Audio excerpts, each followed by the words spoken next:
I've listened to enough rubbish from you. We are all now part of Modi's nation. You have no business making a personal attack on any of my panelists. Look at this. It's all saffron. It was a fantastic speech. Thank you. There was a lot of humor. Is India's media facing a credibility crisis? Let's take a look. In February last year in Kashmir, a deadly terrorist attack killed 40 Indian soldiers. This is how the media reacted. Biggest ever attack on our Indian forces in Kashmir. Not condemnation, we want revenge. There has to be a forefront war against Pakistan. Shut them down. No visa, no cricket. The narrative quickly turned into a call for war against Pakistan. हम आपको बताएंगे कि हिंदुस्तान के पास आखिर विकल्प क्या है, क्या कर सकता है इंडिया अगर पाकिस्तान से हमें बदला लेना है। बहुत सारे लोग ये कह रहे हैं कि अब भारत को युद्ध शुरू कर देना चाहिए। युद्ध शुरू हो चुका है। India has struck Pakistan and we have struck them hard. And most importantly, we have struck them straight in the face. It's not just Kashmir. In June, the government froze state advertising to several newspaper groups, something senior executives at the papers claim was in retaliation to reports they published that criticised the government. We are supposed to question the people in power.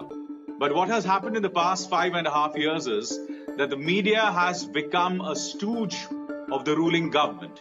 They have stopped questioning the ruling government, and to make matters worse, they have been propagating the divisive and even the negative agenda of the ruling party. A string of high-profile resignations at ABP News last year laid bare the extent of the pressure journalists are under. You would say something on air, as an anchor or as a journalist, or if you wrote something on Twitter, they would kind of pressurize you in different ways. There was a person called Nripendra Mishra in the Prime Minister's office, and he would actually make calls to the proprietors, to the editors, and of course, point out something that the government was not very comfortable about. So yes, this government has been working in different ways to pressurize the media.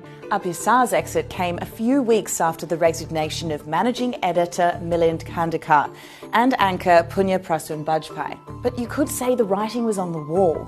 In 2018, when ABP called out Modi for a claim he made that farmers were doubling their income as a result of his policies. और पहले की तुलना में आय कितनी बढ़ गई आपकी? अभी 2 गुनी हो गई है सर। अच्छा, और जो महिलाएं आपके साथ काम कर रही हैं, उनकी आय भी बढ़ गई होगी? जी sir. They sent a reporter to interview the farmer who denied it. ऐसी आय नहीं बढ़ी है? No sir. मुनाफा नहीं हुआ। After leaving, Bajpai wrote an expose detailing the extent of censorship. From being told not to take Narendra Modi's name on my show or show his image on any program critical of the government, to a sinister blacking out of my show Masterstroke, what happened was nothing short of censorship. He goes on to say, the message, sharp and clear, to every news channel was this: go against us and your business will suffer. Threats and violence is becoming a new normal for journalists in India. Around 50 have lost their lives within the last 12 years. The country has slipped in the World Press Freedom Index to 140 out of the 180 countries listed. That's behind Afghanistan and South Sudan. Rigorous journalism is still taking place, mostly through online outlets. I am, in a way, doing 5 shows for 2 digital platforms. Because digital platforms, the kind that I work for, one is called NewsClick and the second one is called HW News, and even other digital platforms, whether it's The Wire, whether it's The Quint, they are the ones who are doing actual journalism. As I said, mainstream news channels, whether news papers or TV news channels, are under a lot of pressure from the ruling government.